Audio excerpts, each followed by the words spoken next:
Сайн мэцхан үзэгчтэй санхүүгийн мэдлэгийг дэвшлүүлж ухаалаг хэрэглээний соёлыг түгээн дэлгэрүүлэхийг зорддог ухаалаг санхүү тэл сэтгүүлийн шинэ дугаартаа тавтай морилно.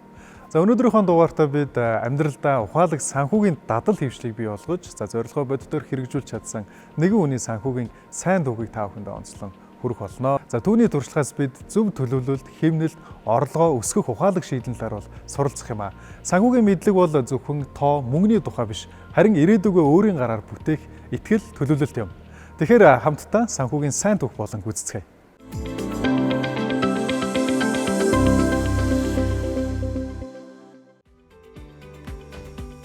Монголчуудын уламжлалт хувцас гоёлын нэгэн онцгой төрөл бол тоорцог малгай. Гарын урд үе дэсвэр төвчээр шаардсан энэ бүтээл нь зөвхөн гоёл биш, өв соёл, удам дамжсан урлалын бэлэг тэмдэг билээ. Өнөөдрийн сурвалжилгаар бид тоорцгон малгай уралдаг уран бүтээлчийг онцолж санхүүгийн сайн түүхийг нь хүргэх болно. Би бол ер нь совилогч мэрэгчлээ тэр одоо бол ингээл гар урлал хийж өрхөн амжиргаагаа дээшлүүлж явж байна. Ер нь тоорцог малгай хийх, хатгамал, дайлан, хавтаг гэх зэрэг уран бүтээлүүд хийдэг. Хамгийн анх би ч дайлан хийсэн. Дайлан хийгээд одоо энэ гэхэд чинь миний хүүдээ хийсэн дайлан байгаа. Тэгээд багшаараа заалгаад дайлан хийж сураад тэгэл ер нь өргөжүүлэл явсан да. Гар урлал руу ороход бол өөрийн дур сонирхол хамгийн их татсан. Ер нь ийм юм хийх дуртай. Тэгээд совилогч мэрэгчлэр яагаад ажиллаагүй гэвэл ер нь л тэгэл цалин юунаасаач болоод тэгээд ер нь гар урлал нь арай дээр санагдсан да. Хамгийн анхны захиалга гэхэд хуучны торгон дээр хийсэн 4 хүчтэнтэй дайлан байсан. Тэрийг бол би 200-500-аар зарж исэн. Тэгээд манай захиалсан хүн маань маш их сэтгэл хангалуун сайхан байсан. Тэгээд бас хүн урам авдаг юм билээ. Энэ олсон орлогоос зөв зохистой зарцуулах гэдэг нь бас хүнд аймгийн хэрэгтэй гэдгийг бол өөрөө ойлгосон.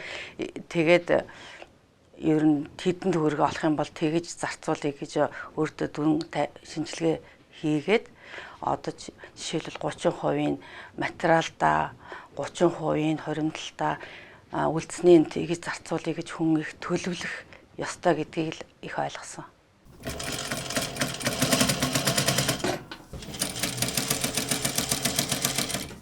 Тэрнээс хойш бол дайлан хавтганы захиалга ер нь байнга орж ирнэ. Тэгэл захиалагчийн хүссэн торг өнгийг авна, хээ хуараа хийж тавина. Тэгэл одоо энэ колат өнүүдийг авна. Энд чи одоо жишээлбэл тоорцог гэхэд бол зөндөө дулхаа, тарган цавуу, наалт гэдэг бэрзент ер нь их юм ордог. Ингээд зөөлөгч эдгээр ордог.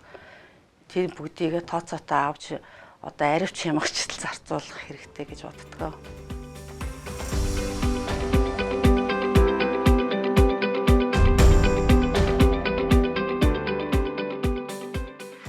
Анх бол надад санхүү хэрэг боллоод би Баянгол дүүргийн хөдөлмөр халамжийн юунд өргөдөл гаргаад 3 сая төгрөгийн одоо иргэн төлөгдөх зээл аваад хүүгээ зээл авч ясан. Тэгээд тэрүүгээр бол материал, тоног төхөөрөмж бүтгтээ бүгдийг авахд бол энэ хөрөлцдөг юм байлээ. Хамгийн анх тэгэхэд чинь нэг машин авж байгаа. Тэгэл одоо тоор дурдангаа авсан. Би зээлээ төлөхдөө бол сар болгон ингээд схемээр төлгээд цаанаасаа тэгдэм билээ. Сар болгон одоо 400 ч юм уу тэгээд авсан зээлийнх нь хэмжээнд тааруулаад яа гэм лээ. Тэгээд сарынхаа олсон орлогоосоо тэгээд зээлээ төлдөг байсан. Одоо зүүн ороос аяллыг авахд бол ер нь айгүй хүний хүч хөдөлмөр хугацаа их ордог. За би энэ бүтээгдэхүүнүүдэд зарж борлуулад олсон орлогынхаа хагасыг бол хоримтлалтаа хийдэг. Тэгээд яаж өөрч зархаа бол өөрөө шийддэг болсон. Хоримтлалтаа болсон. Хоримтлал хийх нь бол хамгийн чухал.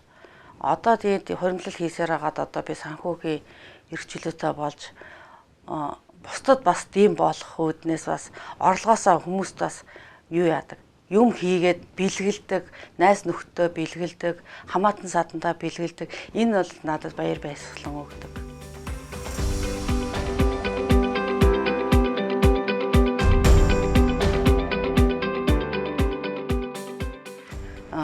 хамгийн их урам авч исэн малгай гэвэл одоо энэ тоорцог малгай. Би малгааны сургалтанд яваад тоорцог малгай, одоо энэ халах малгай гэх малгаануудыг хийсэн. Тэгээд энийгээ бол ингээд зүү ороосон оёдл сутаажан урлалаар ингээд чимэглээд энийг сая 2025 онд Солонгосын шинэ бүтээлийн уралдаанд оролцоод мөнгөн медаль авч ирсэн. Энэгээрээ би бол маш их урам авсан.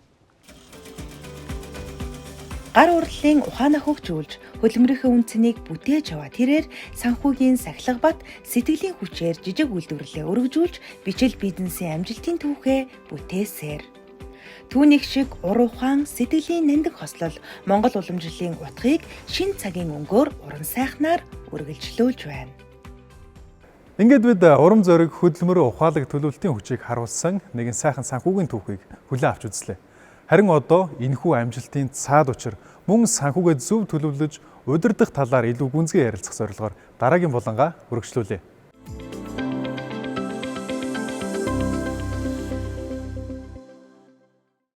За бид энэ хэсэгт хүн санхүүгээ хэрхэн яаж зөв тодорхойлох ёстой, зорилгоо яаж гаргах ёстой, мөн бидний өдөр тутам яриад байдаг тэр санхүү гэдэг ойлголт яг юуг хэлдэг юм бэ гэдэг энэ сэдвийг дэлгэрүүлж ярилцахаар бид хөдөө аж ахуй их сургуулийн эдийн засаг бизнесийн сургуулийн багш доктор Зөвлөх профессор Далхажавтай ярилцах гэж байна. За сайн байна уу? Сайн байна.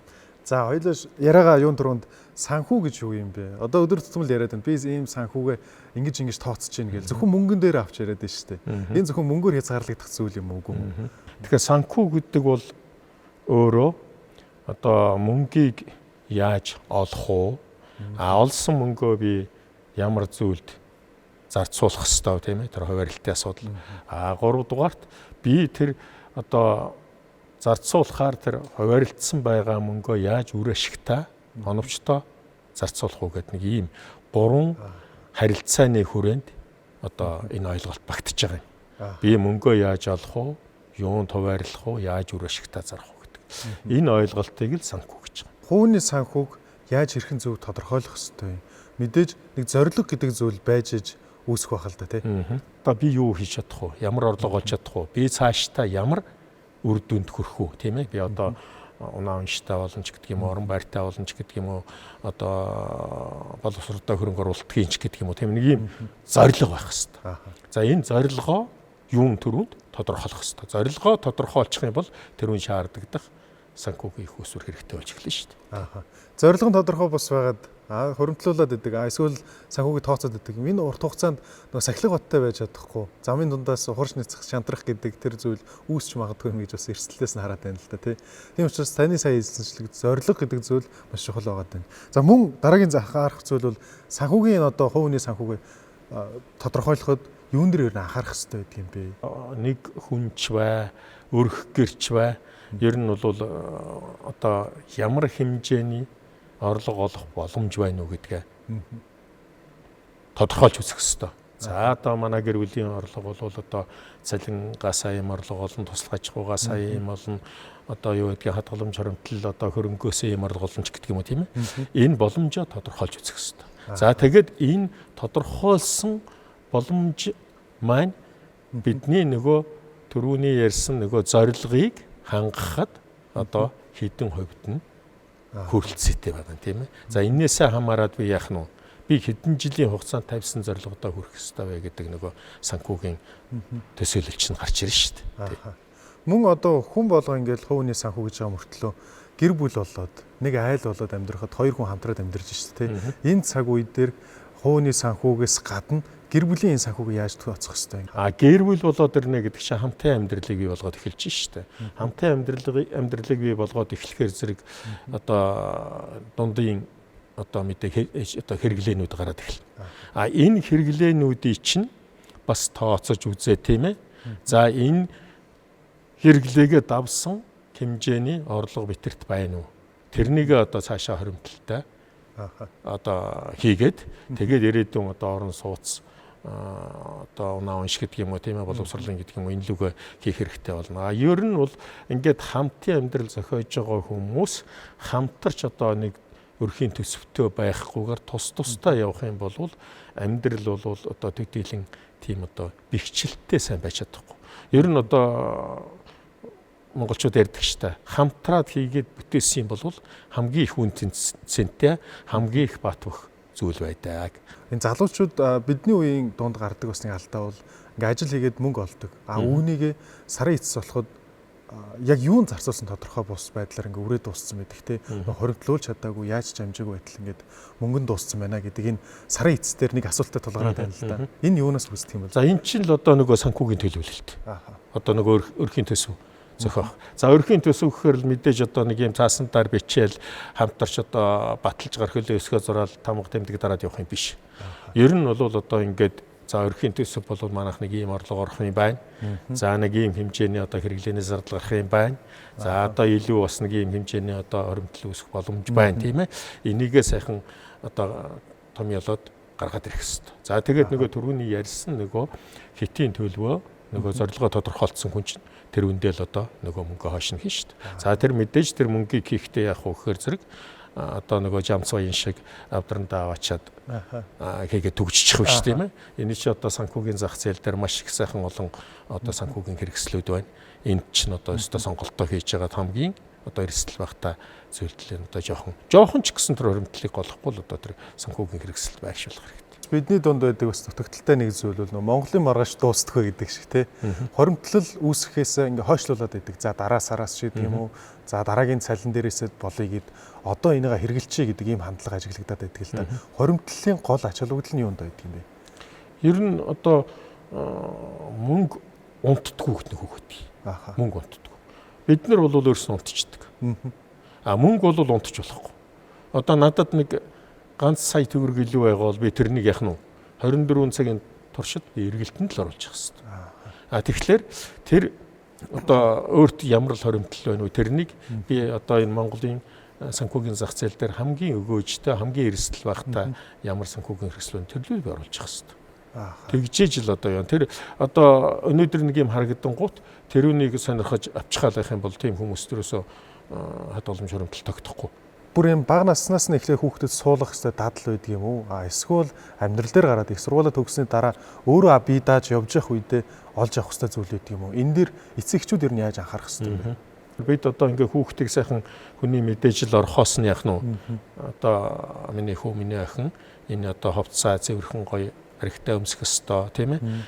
Тэгээд одоо дэлгүүр одоо хөдөлтааны байгууллагаас юм аваад өгөхтэй энэ ийм одоо үнэтэй ийм юм авлаа шүү тийм ээ. Энэ одоо ийм их үнэтэй байдаг аав ээжийнхэн цайлангийн одоо орлогын одоо тэдэн хувьтай тэнцэж шүү. Ингээд их сайхан мэдрүүлж ойлгуулж өгөөд ингээд багаас нь за тэгээд одоо магадгүй бэлгэсэлт янз бүрийн юм тийм ээ. 5-3 төгрөг олох юм болвол нь за энийг одоо хоримтлуулад ингээд хадгалаарай. Одоо тийм хугацааны дараа хэдэн төгрөг болоход миний охин миний хүү энэ мөнгөөр одоо тим юм авах боломжтой ш. Магадгүй тийм ээ чи ундаг дуугаа авах боломжтой шүү. Тийм ээ. Чи эсвэл одоо ийм скутер ийм юу авах боломжтой шүү. Энийг сайн ойлгуулж хэлж өгөөд ингэж явах юм бол хүүхэд өдөр болгон чихэр жимс янз бүр юм биш. Миний хүү юу авах вүлээ?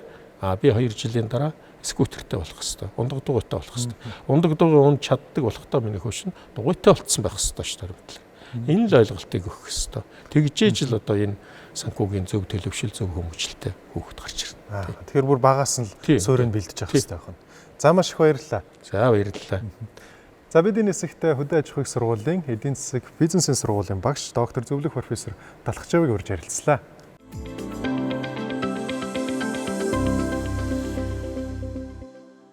За бид хувь хүний санхүү төлөвлөлт хоримтлал үүсгэх аргуудын талаар мэргэжлийн үнээс дөнгөж сая хүлээн авч сонслоо. За тэгвэл одоо мэдлэгээ өдөр тутмын амьдралдаа яг бодит болгож хөрсөн дээр нь буулгах зөвлөгөөний булан руу шилжиж санхүүгийн үр ашигтай удирдах арга замуудыг хамтдаа хүлээн авч үзье. Өнөөдөр бид танд мөнгөө хэрхэн үр ашигтай зарцуулах талаар хэдэн энгийн зөвлөгөөг хүргэх гэж байна. Юуны өмнө хамгийн чухал нь та мөнгөө юунд зарцуулж байгаагаа нэгт хянах хэрэгтэй.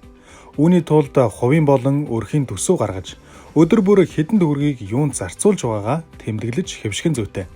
Жижиг зүйлс, жишээ нь шоколад, кофе, бох гэд өдөр тутмын жижиг худалдан авалтуудаж сар жилийн эцэст том дүн болж ирдэг тул аль болох нарийн бич тэмдэглэх нь таны санхүүг илүү сайн удирдахад туслана. Мөнгөө зарцуулахдаа үнийг харьцуулан судлах нь чухал. Дэлгүүр захуудын үнийг харьцуулж хамгийн боломжит үнэтэй найдвартай сонголт хийх хэрэгтэй. Хямдрал үнэн хэрэглэгчдийн хөнгөлөлт зэрэг боломжуудыг ашиглавал төлөх төлбөрөө багасгах боломжтой юм. Гэхдээ худалдан авсан зүйлээ ашиглахгүй бол ямар ч хямдрал үр дүнгүй гэдгийг санаарай. Хэрэв та үнэтэй зүйл худалдан авахаараа төлөвлөж байгаа бол жишээ нь зурагт, утас, машин гэх мэт. Тухайн барааны төрөл, загвар, брэнд харьцуулсан үнэ, хүргэлтийн зарлыг сайтар судлах нь чухал. Мөн хэрэглэгчид болон хөндлөнгийн шинжээчдийн үнэлгээг харж, эрсдлээс өрсөн сэргийлэх боломжтой. Түүнээс гадна хуучин эзүүлээ ашиглахгүй байгаа бол захим хуудасаар үнэгүй зарах, эсвэл төмрийн хаягдлын төвд худалдах гэх мэт аргаар дахин ашиглуулж болно. Ингэснээр та хэрэгцээгүй зүйлсээс мөнгө олж, шинэ худалдан авалтаа санхүүгийн хувьд хялбарчлах боломжтой. Үнэтэй зүйлд шууд татагдахгүй, сайн судалсны үндсэн дээр шийдвэр гаргах нь таны санхүүгийн ухаалаг зарцуулалтын алхам болно. За мөнгөө үр ашигтай зарцуулах энгийн аргуудыг мэдэж авсан. За харин одоо тэдгээрийг өдөр тутмын амьдралдаа хэрхэн хэрэгжүүлэхийг богино бичлэгнээс хүлээн авч үзье. Хадгаламжинд байгаа хэдэн төгрөгөө эргэлдүүлж өсгмөр байдаг. Банкны хадгаламжаас өөр хөрөнгө оруулалтын ямар хэлбэр байдаг юм бол?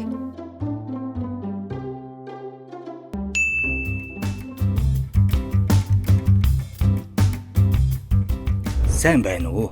Би хувьцаанд хөрөнгө оруулах талаар судалж явна. Одоогоор мөнгөө банкнд хадгалуулдаг юм л да. Хувьцааны талаар сайн мэдэхгүй байна. Та зөв газараа иржээ. Хувьцаа бол хөрөнгө оруулалтын нэг гол хэрэгсэл өгөөд хадгаламжтай харьцуулахад өөрийн гэсэн онцлогтой бас давуу сул талуудтай үнэт цаас юм. Хувьцаа гэж компанид хөрөнгө оруулж, түүнийг үндэслэн хувьцаа эзэмшигчдийн хуралд оролцож, санал өгөх, ногдлол ашиг авах, компанийг тадан буулгасны дараа үлдсэн эд хөрөнгийг худалдан борлуулснаас олсон орлогоос хувь хүртэх болон хуулиар тогтоосон бусад эрхийг гэрчилсэн үнэт цаасыг хэлнэ. Хувьцаа нь дараах төрлүүдтэй байдаг. Үнэт цаас гаргагч компани үндсэн хоёр төрлийн хувьцааг санал болгодог. Нэгдүгээрх нь энгийн хувьцаа. Хоёрдугаарх нь давуу эрхийн хувьцаа юм. Энгийн хувьцаа эзэмшигч ихэнхдээ тухайн компани хувьцаа эзэмшигчдийн хуралд саналын эрхтээ оролцох болон ногдол ашиг авах эрхтэй байдаг. Харин давуу эрхийн хувьцаа эзэмшигчид саналын эрхгүй боловч тогтмол хэмжээний ногдол ашигыг энгийн хувьцаа эзэмшигчээс тэргүүн ээлжинд авах эрхтэй байдаг. Хувьцаа эзэмшигчийн эрхүүд гэж байна. Нэгдүгээрх нь санал өгөх эрх. Хоёрдугаарх нь хуримтлагдсан ашигаас ногдол ашиг хүртэх төлөхийг шаардах эрх. Гуравдугаарх нь компани татан буугдах үед үлдэгдэл хөрөнгө хүртэх эрх. Дөрөвдүгээрх нь тэргүүн ээлжинд хувьцааны арилжаанд оролцох эрх. Тавдугаарх нь компаниас хувьцаагаа эргүүлэн худалдан авахыг шаардах эрх. Зургадугаарх нь мэдээлэл авах эрх. Хэрэгтэй мэдээлэл өгсөнд танд баярлалаа. Та энэхүү мэдээллийг үндэслэн хувьцааны зах зээлийг улам лавшруулан судалж хөрөнгө оруулах хэсэг шийдвэрээ гаргаарай. Танд баярлалаа.